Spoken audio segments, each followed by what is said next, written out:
কেটে রাখা লাউগুলো দিয়ে দেব। মশলার সাথে লাউ ভালো করে কষিয়ে নেব।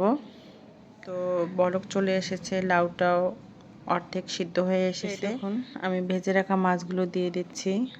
মাছগুলো দেওয়ার পর আমি আবারও ঢেকে দেব, যাতে মাছ লাউ খুব ভালোভাবে সিদ্ধ হয়ে আসে, সেজন্য।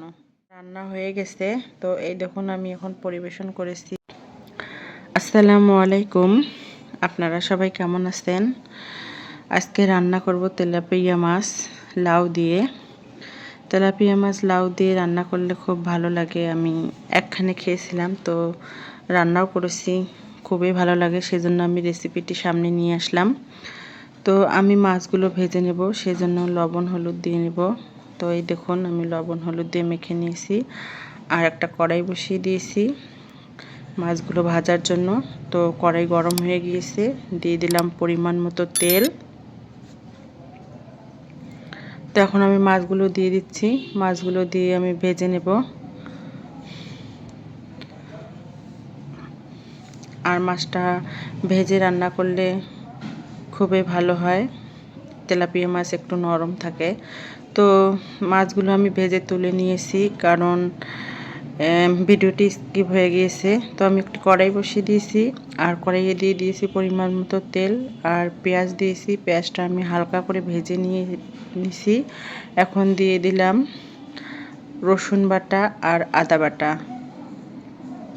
রসুন আদা বাটা দিয়ে আমি হালকা করে একটু ভেজে নেব, যাতে আদা রসুনের কাঁচা গন্ধটা চলে যায়।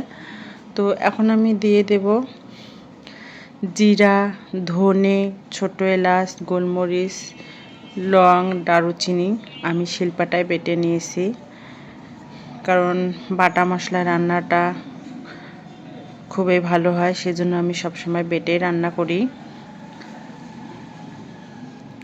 দিয়ে আমি ভালোভাবে একটু নেড়ে নিয়েছি। এখন দিয়ে দিলাম পরিমাণ মতো হলুদ, একটু শুকনা মরিচের গুঁড়ো, লবণ দিয়ে মশলাগুলো এখন আমি কষিয়ে নেব। আর দিয়ে দেব সামান্য পরিমাণে পানি, যাতে মশলাগুলো পুড়ে না যায়। তো এই দেখুন মশলা আমি কষিয়ে নিচ্ছি, মশলাটা কষানো হয়ে যাচ্ছে। তো এই দেখুন তেল ছেড়ে দিয়েছে। তো মশলাটা কষানো হয়ে গেছে। এখন আমি কেটে রাখা লাউগুলো দিয়ে দেব। মশলার সাথে লাউ ভালো করে কষিয়ে নেব। তো মশলার সাথে লাউটা আমি কষিয়ে নিচ্ছি, আর এখানে আমি পানি দেব না এখনই, কারণ লাউ থেকে পানি বাইর হবে। আর যেটুকু পানি বাইর হবে ওই পানিতে আমি লাউটা ভালোভাবে একটু কষে নেব। তো এখন আমি ঢেকে দিচ্ছি। তো আমি ঢাকনাটা তুলে নিলাম। নেওয়ার পরে দেখুন কতগুলো পানি বাইর হয়েছে। তো এই পানিতে আমি লাউটা একটু কষে নিচ্ছি।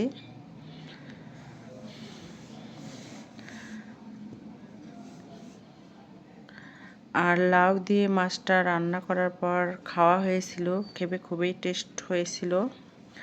তো এই দেখুন আমি লাউটা কষিয়ে নিলাম, ভালোভাবে কষানো হয়ে গেছে। এখন আমি পরিমাণ মতো পানি দিয়ে দিলাম, যাতে লাউ সিদ্ধ হয়ে আসে। তো আমি নেড়ে চেড়ে আবারও ঢেকে দেব, যাতে লাউটা সিদ্ধ হয়ে আসে। তো আমি 20 মিনিট পর ঢাকনাটা তুলে নিলাম। তো বলক চলে এসেছে, লাউটাও অর্ধেক সিদ্ধ হয়ে এসেছে। তো এখন আমি ভেজে রাখা মাছগুলো দিয়ে দেব।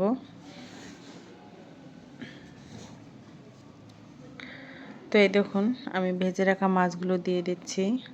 মাছগুলো দেওয়ার পর আমি আবারও ঢেকে দেব, যাতে মাছ লাউ খুব ভালোভাবে সিদ্ধ হয়ে আসে, সেজন্য।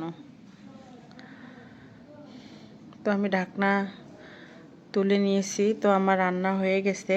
তো এই দেখুন আমি এখন পরিবেশন করেছি। আপনাদের যদি আমার রান্নাটি ভালো লেগে থাকে, তাহলে লাইক করবেন, কমেন্ট, শেয়ার করে পাশে থাকবেন। ধন্যবাদ।